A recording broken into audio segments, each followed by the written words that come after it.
नमस्कार मित्रमैत्रिणींनो, जर तुम्हाला आपल्या चॅनलवरच्या कथा आवडत असतील तर लाईक करत जात जा आणि चॅनलला सबस्क्राईब करून बाजूची घंटी दाबा आणि ऑलवर सेट करा.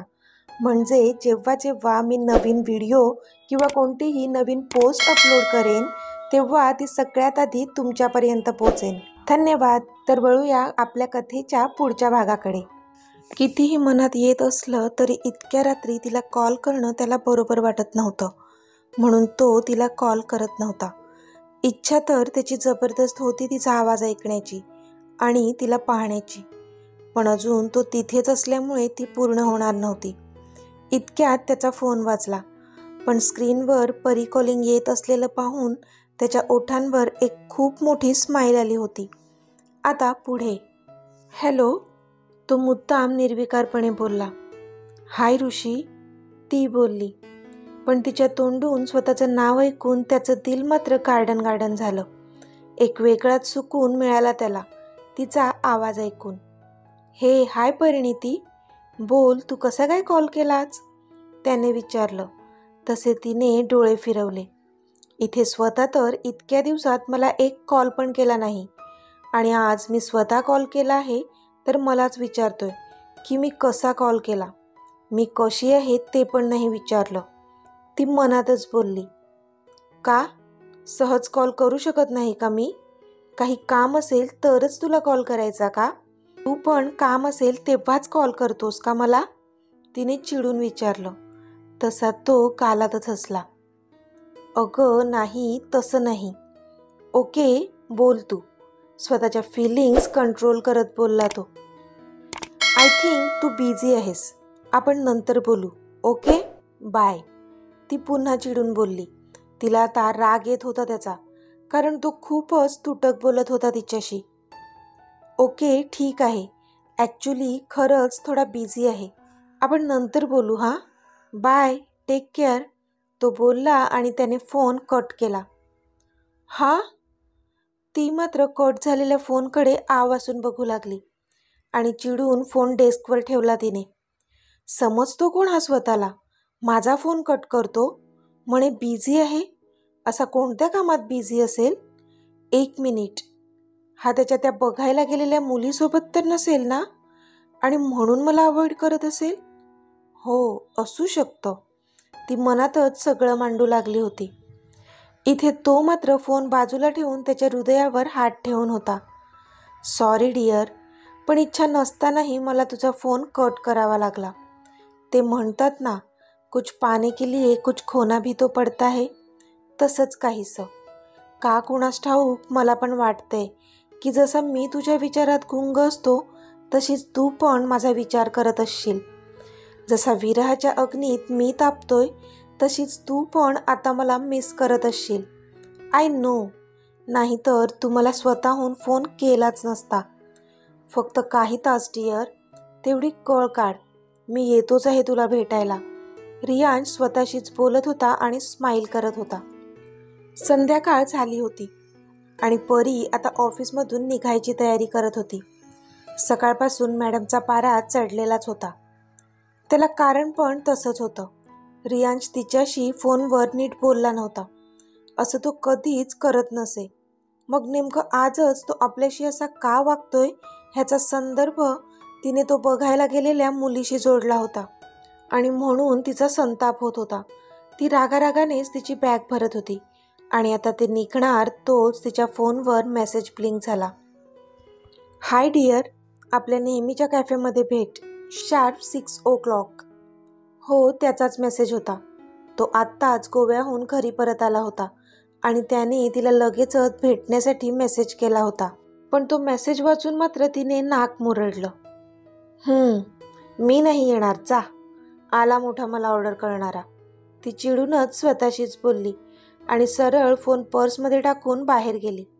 पण इथे कधीपासून तिचा रिप्लाय येत नव्हता म्हणून तो अस्वस्थ झाला होता. शेवटी त्याने तिचा नंबर डायल केला. पण मॅडम गुस्स्यात होत्या. फोन घेतलाच नाही तिने. त्याने 4-5 वेळा तिला कॉल केला, पण तिने घेतलाच नाही कॉल. पण मग 6व्यांदा रिंग वाजली तेव्हा चिडूनच मॅडमने कॉल रिसीव्ह केला. काय आहे? तिने चिडूनच विचारलं तसा इथे रियांशने भीतीने एक औंढा गिळला. परिणिती, काय झालं तुला चिडायला? त्याने विचारलं तशी ती थोडी नॉर्मल झाली. म्हणजे तिलाच कळत नव्हतं की आपल्याला काय होतंय, आपण का त्याच्यावर इतकं चिडत आहोत. खरंच आपल्याला त्याने एकदा इग्नोर केलं तर इतका राग का आला आहे त्याचा. ती मनातच सगळा विचार करत होती. नाही, ते काही नाही, आय एम सॉरी, ती बोलली. नो नो, इट्स ओके, पण मी तुला मेसेज केला होता, आपण भेटूया ना, तो अधीरतेने बोलला. ॲक्च्युली सॉरी अरे, आता मला यायला नाही जमणार, ती थोडं अडखळत बोलली. अगं, असं कसं नाही जमणार? प्लीज भेट ना, मला तुला काहीतरी सांगायचं आहे, इम्पॉर्टंट. तो खुश होत बोलला तशी ती स्तब्ध झाली. नाही, आपण नंतर भेटू, आता नको प्लीज, ती घाईघाईत बोलली. का कोणास ठाऊक तिला वाटत होतं की तो जी मुलगी बघायला गेला होता तिच्याबद्दल आपल्याला सांगणार असेल, पण आता तिला ते नव्हतं ऐकायचं. का? त्याचं उत्तर तिच्याजवळ पण नव्हतं. परिणिती, प्लीज यार, भेट ना, प्लीज प्लीज प्लीज प्लीज, तो तिला खूप विनवत होता. शेवटी तिने हो म्हटलं. आता ते त्यांच्या नेहमीच्या कॅफेमध्ये भेटले होते. हाय, त्याने हसून तिला ग्रीट केलं. हाय, तिने पण कशीनुशी स्माईल दिली. मग त्याने दोघांसाठी कॉफी ऑर्डर केली. कशी आहेस? तिच्या मनातला प्रश्न त्याने विचारला. मी बरी आहे, मला काय झालंय? ती बोलली. नाही, ते आपलं 2 दिवस बोलणं नाही झालं ना, म्हणून आपलं विचारलं, तो बोलला. 2 नाही, 3 दिवस बोलणं नाही झालंय आपलं, ती थोड्याशा वरच्या टोनमध्ये बोलली. तसा तो एक भुवई उंच करून तिच्याकडे पाहू लागला. हो हो, बरोबर, 3 दिवस नाही बोललो आपण, तो गालात हसत बोलला. त्याच्या मनात तर लड्डू फुटत होते. म्हणजे ती आपल्याला नोटीस करायला लागली आहे तर. ते तू मुलगी बघायला जाणार होतास ना, त्याचं काय झालं? तिने एक एक शब्द जुळवत विचारलं. अगं हो, तेच तर सांगायला तुला मी बोलावलं आहे इथे, तो बोलला. म्हणजे? तिने आश्चर्याने विचारलं. म्हणजे हेच की माझं लग्न फिक्स झालं आहे, तो खूपच खुश होत बोलला. तसा तिला इथे ठसका लागला. हे काम डाऊन, हे घे, तो तिच्यासमोर पाण्याचा ग्लास धरत बोलला. No, I am all right, ती कशीनुशी स्माईल करत बोलली. Parineeti, thank you so much dear, फक्त तू सांगितलंस म्हणून मी मुलगी बघायला गेलो, पण बरं झालं गेलो, नाहीतर इतकी चांगली मुलगी हातातून गेली असती, तो बोलला. चांगली? म्हणजे सुंदर आहे का ती? तिने विचारलं. अगं सुंदर, खूप सुंदर आहे ती, अगदी एखाद्या हिरोईनसारखी. काळेभोर डोळे, चाफेकळी नाक, धनुष्यबाणासारखे कोरीव गुलाबी ओठ, लांब केस, गोरीपान स्किन. आहा, काय आणि किती वर्णन करू मी तिचं. तो तिच्याकडे बघूनच बोलत होता. तशी तिने मान दुसरीकडे वळवली आणि नाक मुरडलं. पण तुझ्या मॉम डॅडना पण आवडली का ती? तिने विचारलं. त्यांनी आधीच सांगितलंय की मला आवडली म्हणजे झालं, पण ह्यावेळी ही मुलगी त्यांना खूप आवडली आहे, तो बोलला. पण इथे का कुणास ठाऊक त्याच्या प्रत्येक शब्दांसोबत तिच्या हृदयात कळ उठत होती. पण तुमच्या आवडीनिवडी त्या मॅच झाल्या का? तिने विचारलं. त्यात काय मॅच व्हायच्या? तिच्याशी लग्न करण्यासाठी तर मी तिच्या सर्व आवडीनिवडी स्वतःच्या बनवून टाकायला पण रेडी आहे, तो तिच्याकडे पाहून हसून बोलला. त्याला कळत होतं की ती खूप डेस्परेट होत आहे, पण जाम मज्जा येत होती त्याला, तिला असं डेस्परेट होताना पाहून. हा वेडाबिडा झालाय काय? एवढी कोण अप्सरा लागून पडली ती काय माहीत, जो हा इतका भाळला आहे तिच्यावर, ती मनातच बोलली. अरे पण फक्त सुंदर असून काय फायदा, प्रेम पण असावं लागतं ना, तिने शेवटचं अस्त्र काढलं. प्रेम तर काय, लग्नानंतर पण होतंच की, पण जर ती माझ्या आयुष्यात आली ना तर माझं आयुष्य स्वर्ग बनवेल ती, तो बोलला. तसं तिला अजूनच कसं तरी झालं. चल मी निघते आता, ती बोलली. आता अजून त्याला काय समजावणार होती ती?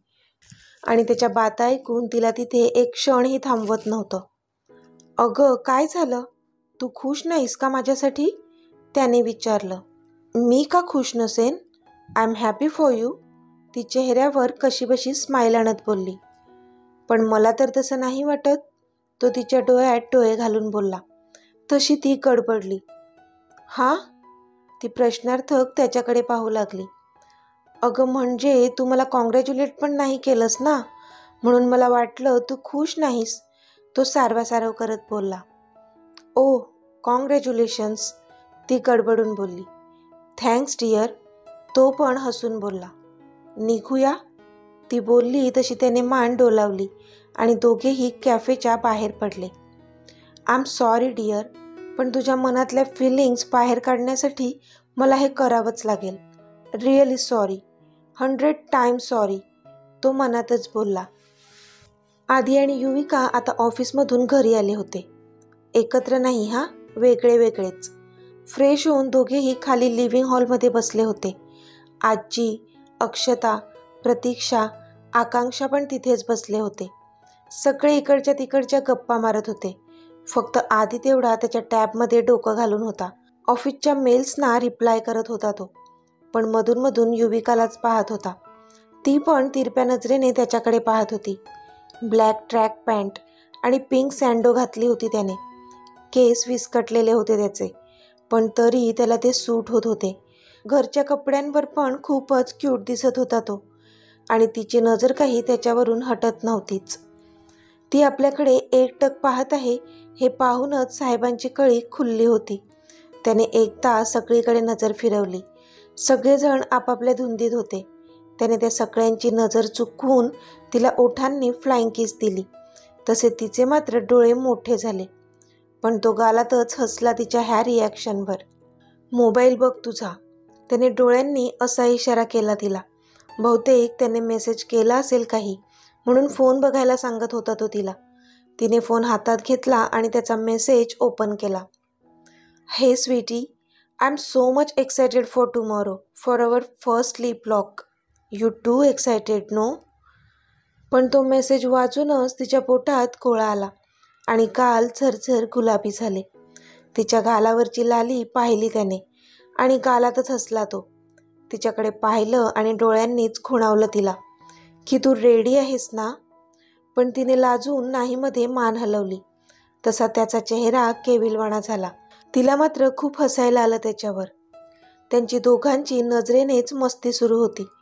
पण इतक्यात दारातून अक्षय आत आला. हे अक्षय, आज लवकर कसा आलास तू? आकांक्षांनी विचारलं. आई, लवकर काम झालं तर आलो लवकर. आता माझी होणारी बायको माझी इतकी वाट बघत असते तर तिला इतकं झुरवणं बरोबर नाही ना? तो एक कटाक्ष आदित्यवर टाकून तिरकस हसत बोलला. पण आदित्यने मात्र त्याला एक रागीट लूक दिला. युवी, चल ये, मला तुला काहीतरी दाखवायचंय. अक्षयने युविकाच्या खांद्यावर हात ठेवला आणि बोलला तो. पण तिच्या खांद्यावर असणाऱ्या त्याच्या त्या हाताकडे पाहूनच इथे आदीने रागाने हाताची मूठ घट्ट आवळली. युविकाला पण त्याचा भयंकर राग येत होता. पण सगळेजण तिथेच असल्यामुळे ती काहीच बोलू शकली नाही त्याला. तिने एकदा आदीकडे पाहिलं तर तो खूपच रागात आपल्याकडे पाहत असलेला दिसला तिला. तिला खूपच कसं तरी झालं त्याला तसं पाहून. अक्षय युविकाला घेऊन वर त्याच्या बेडरूममध्ये गेला आणि इथे आदीसुद्धा रागातच उठून त्याच्या बेडरूममध्ये गेला. त्याने रागाने बेडवरच्या सर्व उशा खाली फेकून दिल्या आणि अस्वस्थपणे केसांमधून हात फिरवू लागला. त्याला सतत अक्षयने युविकाला जवळ घेतलेला आणि तिच्या खांद्यावर हात ठेवलेला क्षण आठवत होता आणि त्याचा नुसता जीव जळत होता. तो नव्हता बघू शकत तिला असं कोणाच्याही मिठीत. आणि त्या अक्षयच्या तर नाहीच नाही. पण हिला कळत नाही का? हिने का त्याला स्वतःजवळ येऊ द्यावं? किती नीच माणूस आहे तो माहीत आहे ना, तरी गप्प राहिली. आता तर तिचा पण जास्त राग येत होता त्याला. खूप जास्त संतापला होता तो. इतक्यात दरवाजावर टकटक झाली. तसं त्याने रागाने दाराकडे पाहिलं आणि झपझप पावलं टाकत दारापाशी आला आणि दार उघडलं त्याने. दारात युविका उभी होती. युविकाने त्याला आत ढकललं आणि स्वतः आत येऊन पटकन दार लावून घेतलं तिने. अक्षयसोबत बोलणं झाल्यानंतर ती पटकन तिथून सटकली होती. तिला माहीत होतं तिचा सडू आता खूप रागात आहे, म्हणून सगळ्यांची नजर चुकवून ती त्याच्या बेडरूममध्ये आली होती, कारण त्याचा राग तीच शांत करू शकत होती. पण साहेबांचा फुगा फुगलेलाच होता. त्याने तिला सरळ इग्नोर केलं आणि दुसरीकडे चेहरा केला. तशी तिने नकारार्थी मान हलवली. आधी एकदा बघ ना इकडे, ती बोलली. पण नाही, तो मात्र तिच्याकडे पाहत नव्हता. अरे मी काय केलं? तू माझ्यावर का चिडतोस? तिने तोंड पाडत विचारलं. तू त्याला अडवू शकत होतीस. का त्याचे नखरे सहन करायचे? कोण समजतो कोण स्वतःला तो? त्याची हिंमत पण कशी झाली तुला स्पर्श पण करण्याची? तो खूपच रागात बोलला आणि तिचा हात झिडकारून बाजूला जाऊन उभा राहिला. तशी तिने धावतच जाऊन मागून त्याला खट्ट मिठी मारली. आय एम सॉरी ना. तिथे सगळेजण बसले होते म्हणून मी काहीच बोलू शकले नाही, ती तिची मिठी अजूनच घट्ट करत बोलली. तसा तिच्या मिठीने पाघळला तो आणि त्याने तिचे त्याच्या छातीवर असणारे दोन्ही हात बाजूला करून तिला स्वतःजवळ वळवलं. युविका, मी नाही बघू शकत असं तुला कोणाच्याही मिठीत, आणि त्या अक्षयच्या तर नाहीच नाही. तू फक्त माझी आहेस, कळतंय का तुला? तो तिच्या डोळ्यात बघून बोलला. तशी ती हसली. हो, मी फक्त तुझीच आहे आधी. I love you so much. ती त्याच्या गालावर ओठ टेकवत बोलली. तसा तो गालातच हसला. त्याचा राग तर कुठच्या कुठे पळून गेला. युवी, तू विसरतेस, इथे नाही, तुला इथे किस करायचंय. तो आधी त्याच्या गालावर आणि नंतर त्याच्या ओठांवर बोट ठेवत मिश्किलपणे बोलला. तशी ती डोळे बारीक करून त्याच्याकडे पाहू लागली. ते आज नाही, उद्याचं प्रॉमिस आहे, ती लाजत बोलली. तसा तो पुन्हा हसला. I am desperately waiting for that. So much excited for this fun dear. तो तिच्या ओठांवरून त्याचं बोट फिरवत बोलला. तशी ती नखशिखांत शहारली. त्याची आत्ताची कृती आणि त्याचा प्रत्येक शब्द जणू जीव घेत होता तिचा. खूप लाज वाटली तिला त्या क्षणी. तशीच पुढे झाली आणि त्याच्या छातीशी खट्ट बिलगली ती. तर मित्रमैत्रिणींनो, आजचा भाग तुम्हाला कसा वाटला ते मला कमेंटमध्ये सांगा. आणि जर आवडला असेल तर व्हिडिओला लाईक करा, शेअर करा आणि चॅनलला सबस्क्राईब करून बाजूची घंटी नक्की दाबा. चला तर भेटूया आपल्या पुढच्या भागात. तोपर्यंत धन्यवाद.